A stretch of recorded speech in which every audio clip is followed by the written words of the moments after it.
Baik, mari kita lanjutkan kuliah kita membahas proses difusi pada pengukuran voltametri. Sebelumnya kita sudah bahas mengenai terbentuknya lapis rangkap listrik pada permukaan elektroda. Ya, sekarang misalkan begini, kita punya elektroda. Ya, ini adalah elektroda. Ya, ini dari sini ke sini itu adalah tubuh larutan. Ya, dan yang bundar-bundar ini, misalkan ini adalah Fe Cn6 3-. Ya, sebelum terjadi reduksi dari Fe Cn6 3-, konsentrasi analit itu di dalam larutan homogen. Jadi apakah yang di dekat permukaan elektroda atau pada posisi yang jauh dari elektroda, ya konsentrasinya sama. Ya. Kita juga bahas sebelumnya, ya, karena potensial kita buat makin negatif, permukaan elektroda itu makin bermuatan negatif. Ini akan menarik semua spesi-spesi yang ada di dalam larutan yang memiliki kutub positif untuk menetralkan kelebihan muatan negatif ini. Sehingga terbentuk lapis rangkap listrik. Ya. Apa yang terjadi kemudian ketika kita mencapai potensial saat analit kita mulai tereduksi? Jadi pada saat potensial tersebut dicapai, elektron akan diterima oleh analit, ya, FeCN6 3-, kemudian menerima elektron membentuk apa? Fe Cn6 4-. Ya. Nah,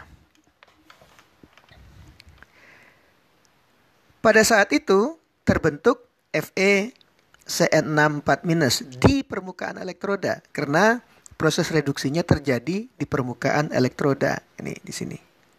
Ini adalah Fe Cn6 4-. Yang ini adalah Fe Cn6 3-. Ya.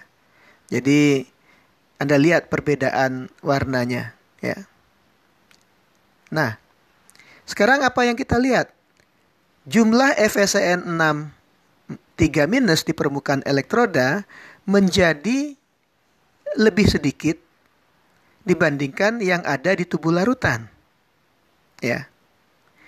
Nah, akibat perbedaan jumlah ini, atau dengan kata lain perbedaan konsentrasi dari FeCN6 3- di permukaan elektroda dan di tubuh larutan, terjadi pergerakan molekul dari tempat yang konsentrasinya lebih tinggi menuju ke yang konsentrasinya lebih rendah. Ya, proses perpindahan dari daerah yang konsentrasinya lebih tinggi ke daerah yang konsentrasinya lebih rendah itu yang kita sebut dengan difusi. Ya. Jadi ada difusi FeCN6 3- menuju permukaan elektroda. Tapi Anda harus lihat sekarang. Di permukaan elektroda sekarang terbentuk FeCN6 4-. Ya. Tadinya di dalam larutan tidak ada FeCN6 4-. Ya. Akibatnya konsentrasi FeCN6 4- di permukaan elektroda lebih besar daripada konsentrasi FeCN6 4- di tubuh larutan. Akibatnya FeCN6 4- berdifusi menuju larutan dari permukaan elektroda. Sehingga terbentuklah apa yang kita sebut dengan lapis difusi. yaitu daerah di mana terjadi proses difusi. Untuk memberikan ilustrasi pada Anda, ya, lapis rangkap listrik ini ukurannya hanya beberapa nanometer. Ya. Karena ukuran molekul itu hanya pada orde nanometer. Tetapi lapis difusi, ya, lapis difusi ini itu bisa sampai setengah milimeter, ya, tebalnya. Jadi pada saat transfer elektron mulai terjadi di permukaan elektroda, terdapat perbedaan konsentrasi di permukaan elektroda dan di tubuh larutan. Itu menyebabkan timbulnya lapis difusi. Jadi lapis difusi hanya akan muncul kalau terjadi transfer elektron di permukaan elektroda.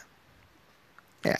Jadi kalau Anda lihat, ya, yang bergerak menuju ke permukaan elektroda itu adalah FeSN6 3-, -3. Yang menuju ke larutan itu FeSN6 4-, ya, -4. Jadi secara neto kalau ada -3 bergerak ke kiri, -4 bergerak ke kanan, ya, maka secara neto ada 1 minus yang bergerak ke kanan. Ya. Nah, gerakan ion itu yang kita sebut dengan arus listrik. Gerakan muatan itu yang kita sebut dengan arus listrik. Ya, jadi karena ion itu membawa muatan, berarti di dalam larutan ada arus listrik yang dibawa oleh ion negatif. Dalam kasus yang kita bahas ini, ya. Jadi difusi tersebut menghasilkan arus yang kita sebut dengan arus difusi, yaitu arus yang disebabkan oleh proses difusi. Nah, besarnya arus difusi itu diberikan oleh persamaan ini, ya. I itu adalah arus difusi, ya. N itu adalah jumlah elektron yang terlibat pada reaksi transfer elektron di permukaan elektroda. Jadi kalau kita lihat kasus ini, jumlah elektronnya berapa? 1 elektron per molekul anaerob. Jadi dalam kasus yang kita bahas, N-nya 1. F, Anda sudah tahu, ini adalah tetapan Faraday. A itu adalah luas permukaan elektroda. Ya, jadi A itu luas permukaan elektroda. D itu adalah koefisien difusi dari FeSN6 3-. Ya. Jadi apa itu koefisien difusi? Koefisien difusi itu adalah parameter yang mengukur seberapa mudah suatu molekul mengalami difusi. Ya. Makin besar nilainya, makin mudah molekul tersebut berdifusi. Ya. Oke. Nah, di sini ada CTL, ya. TL itu singkatan dari tubuh larutan. Jadi konsentrasi analit di tubuh larutan. Dalam hal ini konsentrasi FeSN6 3- di tubuh larutan. CPE, PE itu singkatan dari permukaan elektroda. Jadi konsentrasi analit di permukaan elektroda. Jadi ingat, difusi itu ada kalau ada perbedaan konsentrasi di tubuh larutan dan di permukaan elektroda. Ya. Nah, delta ini apa? Delta itu adalah tebal dari lapis difusi. Ya. Jadi besarnya arus difusi bergantung pada ini. Nah, yang saya lingkar ini sering disebut sebagai gradien konsentrasi.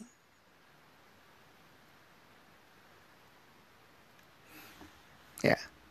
Jadi makin besar gradien konsentrasi, makin besar arus difusi. Ya. Jadi apa yang kita lihat di sini, besarnya arus difusi bergantung pada konsentrasi. Jadi arus inilah yang paling penting untuk kita ukur pada metode voltametri. Ya. Jadi kalau apa yang saya ceritakan di sini diringkas, ya, FeSN6 3 minusnya karena mengalami reduksi, konsentrasinya di permukaan elektroda lebih kecil daripada di tubuh elektroda, maka dia bergerak menuju permukaan elektroda. FeSN6 4 minus yang tadinya tidak ada di dalam larutan, terbentuk di mana? Di permukaan elektroda. Akibatnya konsentrasinya lebih tinggi di permukaan elektroda dibandingkan di tubuh larutan. Akibatnya FeSN6 4 minus akan berdifusi menuju ke tubuh larutan, ya, menjauhi permukaan elektroda. Nah, lapis difusi itu tebalnya berubah terhadap waktu. Jadi merupakan fungsi waktu, ya. Saya coba ilustrasikan pada lembar selanjutnya, ya. Jadi kalau ini permukaan elektroda, ya, saya gambar ini permukaan elektroda, ya. Ini daerah ini adalah daerah tubuh larutan, ya. Misalkan kita punya analit di sini, ya. Apa yang terjadi ketika analit ini menerima elektron? Ya. Dia berubah menjadi produk, kan? Ya. Artinya apa? Artinya analit ini sekarang tidak ada lagi di permukaan elektroda karena dia sudah berubah menjadi produk. Akibatnya apa? Akibatnya, konsekuensinya, ya, analit yang ada di sini akan bergerak ke permukaan elektroda karena proses difusi. Maka ini sekarang, ya, ini kita sebut dengan tebal lapis difusi. Ya. Apa yang terjadi ketika ini bergerak ke sini? Ya. Dia sekarang posisinya di sini. Ya. Jadi di sini kemudian tidak ada analit. Ya. Maka analit yang ada di sini kemudian pindah ke sini. Ya. Nah, sekarang ini berdifusi. Maka tebal lapis difusi sekarang adalah yang ini. Ya. Ini sekarang adalah tebal lapis difusi. Apa yang terjadi ketika ini pindah ke sini? Ya. Ini akan kosong. Maka analit sekarang yang ada di sini akan mengisi kekosongannya di sini. Ini berdifusi. Maka sekarang tebal lapis difusi itu adalah ini.